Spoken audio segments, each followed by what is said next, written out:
Chapter 24. Books and Success. Ignorance is the curse of God, knowledge the wing wherewith we fly to heaven. Shakespeare. Prefer knowledge to wealth, for the one is transitory, the other perpetual. Socrates. If a man empties his purse into his head, no man can take it away from him. An investment in knowledge always pays the best interest. Franklin. My early and invincible love of reading I would not exchange for the treasures of India. Gibbon. If the crowns of all the kingdoms of the empire were laid down at my feet in exchange for my books and my love of reading, I would spurn them all. Fénelon.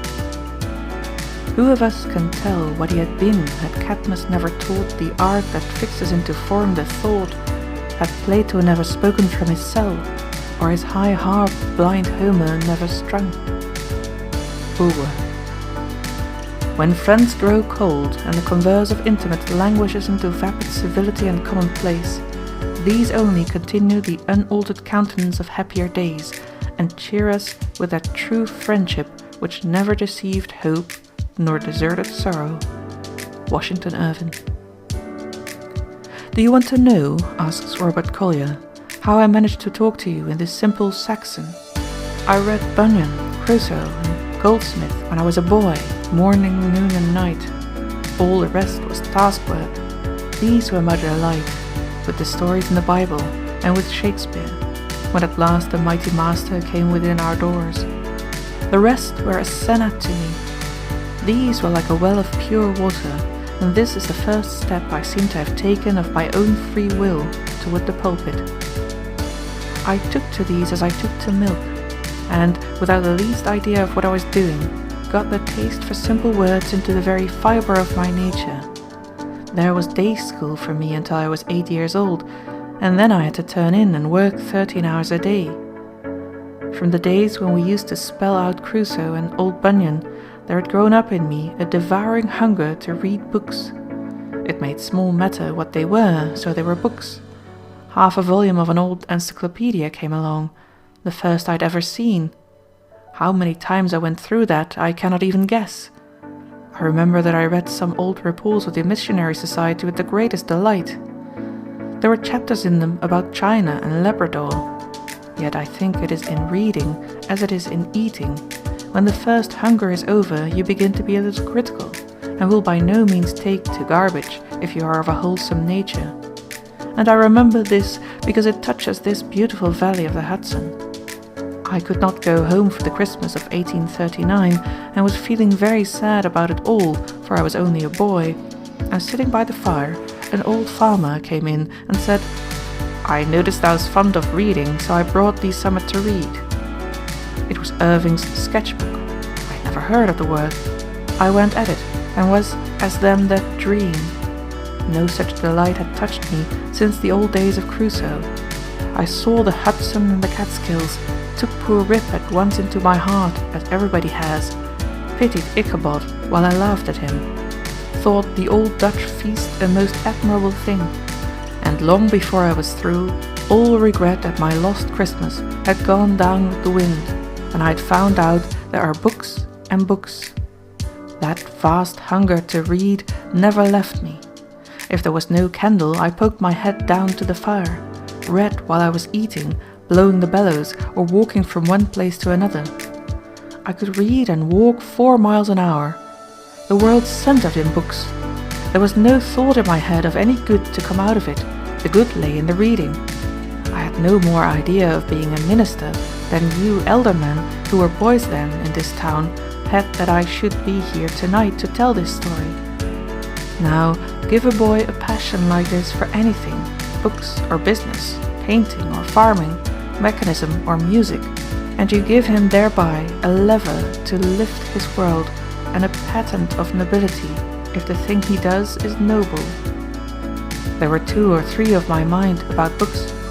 We became companions and gave the roughs a wide berth. The books did their work too about that drink, and fought the devil with a finer fire. In education, says Herbert Spencer, the process of self-development should be encouraged to the fullest extent. Children should be led to make their own investigations and to draw their own inferences. They should be told as little as possible and induced to discover as much as possible. Humanity has progressed solely by self-instruction, and that to achieve the best results, each mind must progress somewhat after the same fashion is continually proved by the marked success of self-made man. My books, said Thomas Hood, kept me from the ring, the dog pit, the tavern and the saloon. The associate of Pope and Addison, the mind accustomed to the noble though silent discourse of Shakespeare and Milton, will hardly seek or put up with low or evil company or slaves. When I get a little money, said Erasmus, I buy books, and if any is left, I buy food and clothes. Hundreds of books read once, says Robertson, have passed as completely from us as if we had never read them, whereas the discipline of mind got by writing down, not copying, an abstract of a book which is worth the trouble, fixes it on the mind for years, and besides enables one to read other books with more attention and more profit. This habit of reading, I make bold to tell you, says Trollope, is your path to the greatest, the purest, and the most perfect pleasures that God has prepared for His creatures. Other pleasures may be more ecstatic, but the habit of reading is the only enjoyment I know in which there is no alloy. The Bible was begun in the desert in Arabia ages before Homer sang and flourished in Asia Minor. Millions of books have since gone into oblivion. Empires have risen and fallen. Revolutions have swept over and changed the earth. It has always been subject to criticism and obloquy. Mighty men have sought its overthrow. Works of Greek poets who catered to men's depraved tastes have, in spite of everything, perished. The Bible is a book of religion and can be tried by no other standard. Read Plutarch, said Emerson, and the world is a proud place, peopled with men of positive quality, with heroes and demigods standing around us who will not let us sleep. There is no business, no avocation whatever, says Wittenbach, which will not permit a man who has an inclination to give a little time every day to the studies of his youth. All the sport in the park, said Lady Jane Grey, is but a shadow of that pleasure I find in Plato. In the lap of eternity, said Heinsius, among so many divine souls I take my seat with so lofty a spirit and such sweet content that I pity all the great ones and rich men that have not this happiness. Death itself divides not the wise, says Bulwer. Thou meetest Plato when thine eyes moisten over the Phaedo. May Homer live with all men forever. When a man reads, says President Porter, he should put himself into the most intimate intercourse with his author, so that all his energies of apprehension, judgment and feeling may be occupied with and aroused by what his author furnishes, whatever it may be. If repetition or review will aid him in this, as it often will, let him not disdain or neglect frequent reviews. If the use of the pen, in brief or full notes, in catchwords or other symbols, will aid him, let him not shrink from the drudgery of the pen and the commonplace book. Reading is to the mind, says Addison, what exercise is to the body. As by the one health is preserved, strengthened and invigorated, by the other virtue, which is the health of the mind, is kept alive, cherished and confirmed. There is a world of science necessary in choosing books, said Bulwer. I have known some people in great sorrow fly to a novel or the last light book in fashion. One might as well take a rose draught for the plague. Light reading does not do when the heart is really heavy. I am told that Goethe, when he lost his son, took to study a science that was new to him. Ah, Goethe was a physician who knew what he was about. When I served when a young man in India, said a distinguished English soldier and diplomatist, when it was the turning point in my life, when it was a mere chance whether I should become a mere card-playing, hookah-smoking lounger, I was fortunately quartered for 2 years in the neighborhood of an excellent library, which was made accessible to me. Books, says E.P. Whipple, are lighthouses erected in the great sea of time. As a rule, said Benjamin Disraeli, the most successful man in life is the man who has the best information. You get into society in the widest sense, says Geikie, in a great library, with the huge advantage of needing no introductions and not dreading repulses. From that great crowd you can choose what companions you please, for in the silent levees of the immortals there is no pride, but the highest is at the service of the lowest, with a grand humility. You may speak freely with any without a thought of your inferiority, for books are perfectly well bred and hurt no one's feelings by any discriminations. Sir William Waller observed, "In my study I am sure to converse with none but wise men, but abroad it is impossible for me to avoid the society of fools." It is the glorious prerogative of the empire of knowledge, says Webster, that what it gains it never loses. On the contrary, it increases by the multiple of its own power. All its ends become means, all its attainments help to new conquests. At this hour, 500 years since their creation, says De Quincey, the tales of Chaucer, never equalled on this earth for their tenderness and for life of picturesqueness, are read familiarly by many in the charming language of their natal day, and by others in the modernization of Dryden, of Pope and Wordsworth. At this hour, 1,800 years since their creation, the pagan tales of Ovid, never equalled on this earth for the gaiety of their movement and the capricious graces of their narrative, are read by all Christendom. There is no past so long as books shall live, says Lytton.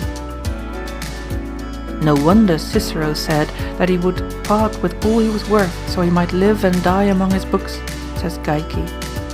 No wonder Petrarch was among them to the last and was found dead in their company. It seems natural that Bede should have died dictating, and that Leibniz should have died with a book in his hand, and Lord Clarendon at his desk. Buckle's last words, "My poor book," tell a passion that forgot death, and it seemed only a fitting farewell when the tears stole down the manly cheeks of Scott as they wheeled him into his library when he had come back to Abbotsford to die. Southey, white-haired, a living shadow, sitting stroking and kissing the books he could no longer open or read, is altogether pathetic. No entertainment is so cheap as reading, says Mary Wortley Montagu, nor any pleasure so lasting. Good books elevate the character, purify the taste, take the attractiveness out of low pleasures, and lift us upon a higher plane of thinking and living. It is not easy to be mean directly after reading a noble and inspiring book. The conversation of a man who reads for improvement or pleasure will be flavored by his reading, but it will not be about his reading. Perhaps no other thing has such power to lift the poor out of his poverty, the wretched out of his misery, to make the burden-bearer forget his burden, the sick his sufferings, the sorrower his grief, the downtrodden his degradation, as books. They are friends to the lonely, companions to the deserted, joy to the joyless, hope to the hopeless, good cheer to the disheartened, a helper to the helpless. They bring light into darkness and sunshine into shadow. 25 years ago, when I was a boy, said Reverend J.A. James, a schoolfellow gave me an infamous book which he lent me for only 15 minutes. At the end of that time it was returned to him, but that book has haunted me like a spectre ever since. I have asked God on my knees to obliterate that book from my mind, but I believe that I shall carry down with me to the grave the spiritual damage I received during those 15 minutes. Did Homer and Plato and Socrates and Virgil ever dream that their words would echo through the ages and aid in shaping men's lives in the 19th century? They were mere infants when on earth in comparison with the mighty influence and power they now yield. Every life on the American continent has in some degree been influenced by them. Christ, when on earth, never exerted 1/1,000,000th part of the influence he wields today. While he reigns supreme in few human hearts, he touches all more or less, the atheist as well as the saint. On the other hand, who shall say how many crimes were committed the past year by wicked men buried long ago? Their books, their pictures, their terrible examples live in all they reach and incite to evil deeds. How important, then, is the selection of books which are to become a part of your being. Knowledge cannot be stolen from us. It cannot be bought or sold. We may be poor, and the sheriff may come and sell our furniture, or drive away our cow, or take our pet lamb, and leave us homeless and penniless. But he cannot lay the law's hand upon the jewelry of our minds. Good books and the wild woods are two things with which man can never become too familiar, says George W. Cable. The friendship of trees is a sort of self-love and is very wholesome. All intimate nature is but a mirror, and it is greater far to have the sense of beauty than it is to be only its insensible depository. The books that inspire imagination, whether in truth or fiction, that elevate the thoughts, are the right kind to read. Our emotions are simply the vibrations of our soul. The moment fiction becomes mendacious, it is bad, for it induces us to believe a lie. Fiction, purely as fiction, must be innocent and beautiful, and its beauty must be more than skin deep. Every field of art is a playground, and we are extra pleased when the artist makes that field a gymnasium also. Cotton Mather's Essays to Do Good, read by the boy Franklin, influenced the latter's whole life. He advised everybody to read with a pen in hand and to make notes of all they read. James T. Fields visited Jesse Pomeroy, the boy murderer, in jail. Pomeroy told him he had been a great reader of blood and thunder stories, that he'd read 60 dime novels about scalping and other blood performances, that he thought there was no doubt that these books had put the horrible thoughts into his mind which led to his murderous acts. Many a boy has gone to sea and become a rover for life under the influence of Marryat's novels. Abbott's Life of Napoleon, read at the age of 7 years, sent one boy whom I knew to the army before he was 14. Many a man has committed crime from the leavening, multiplying influence of a bad book read when a boy.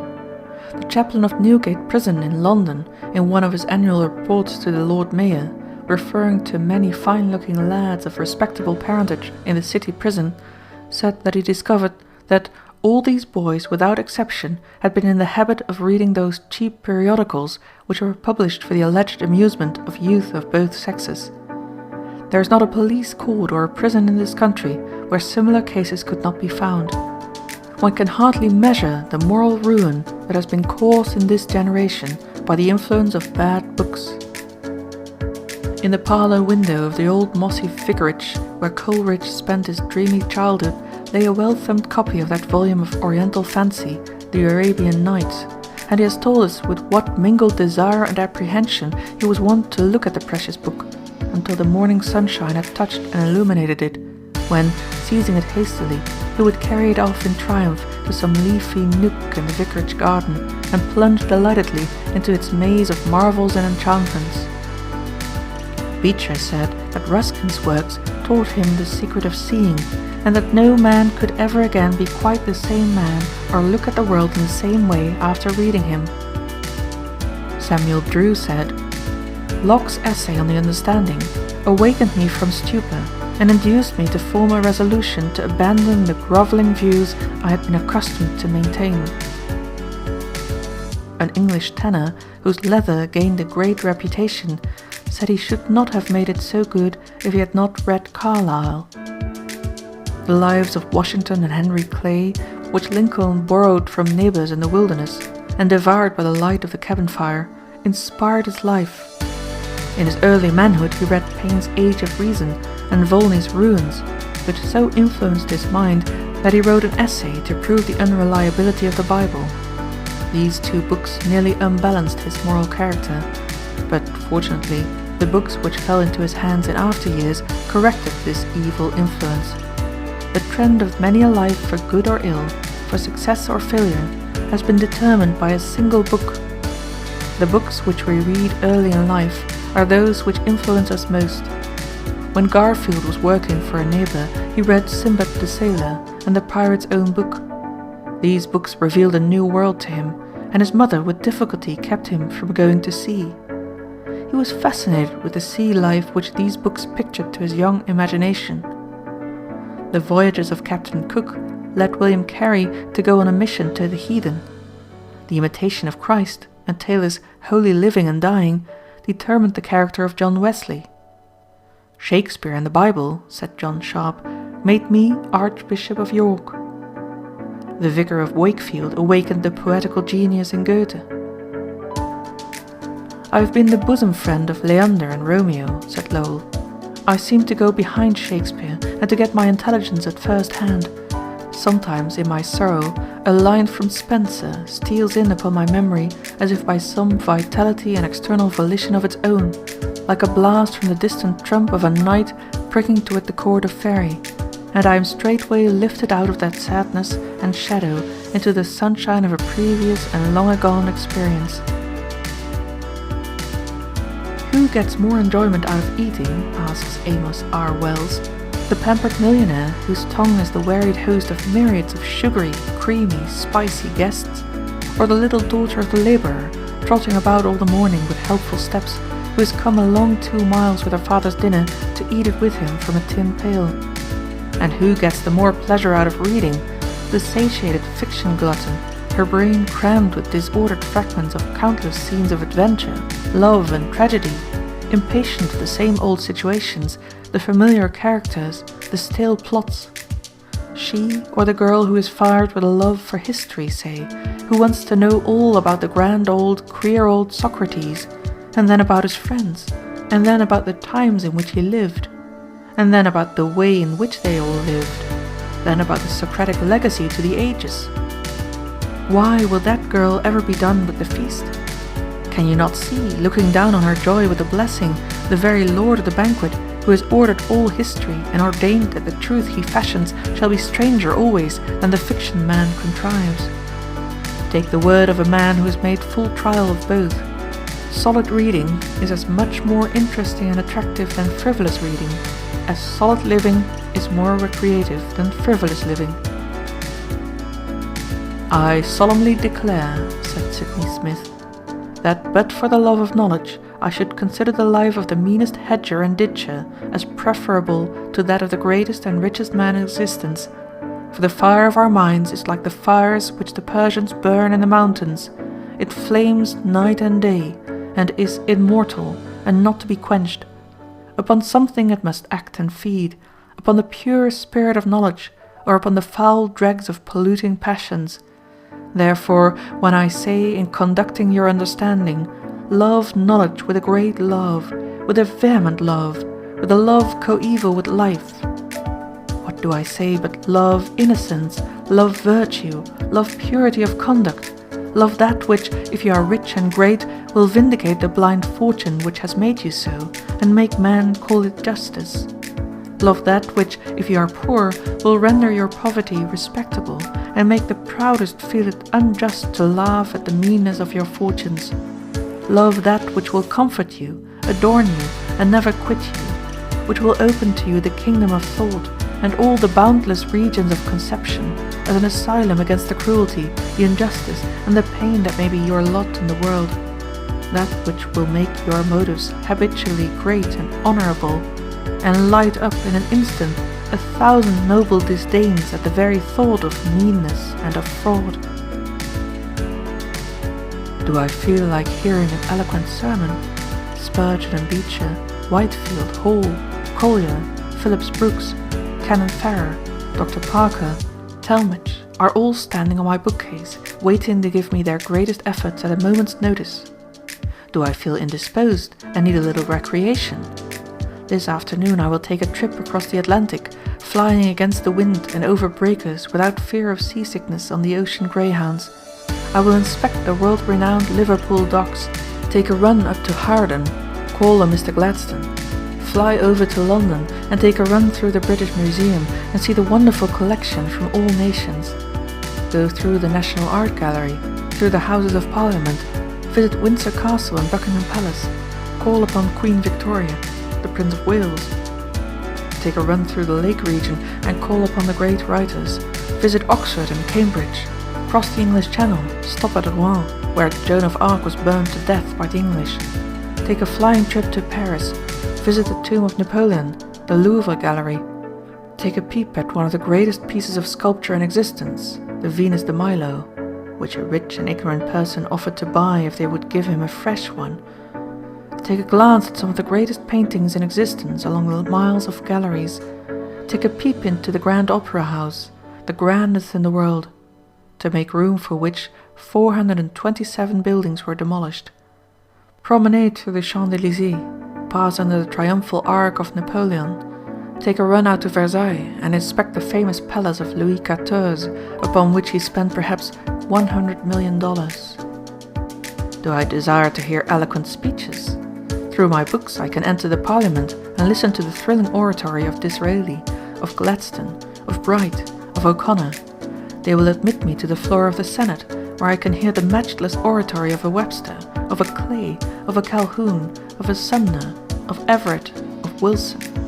They will pass me into the Roman Forum, where I can hear Cicero or the rostrums of Greece, where I may listen spellbound to the magic oratory of a Demosthenes. No matter how poor I am, says Channing, no matter though the prosperous of my own time will not enter my obscure dwelling, if the sacred writers will enter and take up their abode under my roof, if Milton will cross my threshold to sing to me of paradise, and Shakespeare to open to me the world of imagination and the workings of the human heart, and Franklin to enrich me with his practical wisdom, I shall not pine for the want of intellectual companionship, and I may become a cultivated man, though excluded from what is called the best society in the place where I live. With the dead there is no rivalry, says Macaulay. In the dead there is no change. Plato is never sullen. Cervantes is never petulant. Demosthenes never comes unseasonably. Dante never stays too long. No difference of political opinion can alienate Cicero. No heresy can excite the horror of Bossuet. Heed not the idle assertion that literary pursuits will disqualify you for the active business of life, says Alexander H. Everett. Reject it as a mere imagination, inconsistent with principle, unsupported by experience. The habit of reading may become morbid. There is a novel reading disease. There are people who are almost as much tied to their novels as an intemperate man is tied to his bottle. The more of these novels they read, the weaker their minds become. They remember nothing, they read for the stimulus. Their reasoning powers become weaker and weaker, their memory more treacherous. The mind is ruined for healthy intellectual food. They have no taste for history or biography or anything but cheap, trashy, sensational novels. The passive reception of other men's thoughts is not education. Beware of intellectual dram drinking and intellectual dissipation. It is emasculating. Beware of the book which does not make you determined to go and do something and be something in the world. The great difference between the American graduate and the graduates from the English universities is that the latter have not read many books superficially, but a few books well. The American graduate has a smattering of many books, but has not become master of any. The same is largely true of readers in general. They want to know a little of everything. They want to read all the latest publications, good, bad, and indifferent, if it is only new. As a rule, our people want light reading, something to read that will take up the attention, kill time on the railroad or at home. As a rule, English people read more substantial books, older books, books which have established their right to exist. They are not so eager for recent publications. Joseph Cook advises youth to always make notes of their reading. Mr. Cook uses the margins of his books for his notes and marks all of his own books very freely so that every volume in his library becomes a notebook. He advises all young men and young women to keep commonplace books. We cannot too heartily recommend this habit of taking notes. It is a great aid to memory, and it helps wonderfully to locate or to find for future use what we've read. It helps to assimilate and make our own whatever we read. The habit of taking notes of lectures and sermons is an excellent one. One of the greatest aids to education is the habit of writing out an analysis or a skeleton of a book or article after we've read it, also of a sermon or a lecture. This habit has made many a strong, vigorous thinker and writer. In this connection, we cannot too strongly recommend the habit of saving clippings from our readings wherever possible of everything which would be likely to assist us in the future. These scrapbooks, indexed, often become of untold advantage, especially if in the line of our work. Much of what we call genius in great men comes from these notebooks and scrapbooks.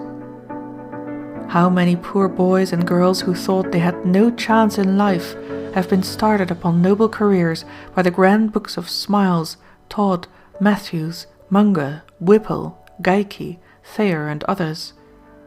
You should bring your mind to the reading of a book or to the study of any subject as you take an axe to the grindstone, not for what you get from the stone, but for the sharpening of the axe. While it is true that the facts learned from books are worth more than the dust from the stone, even in much greater ratio is the mind more valuable than the axe. Bacon says, "Some books are to be tasted, others to be swallowed, and some few to be chewed and digested."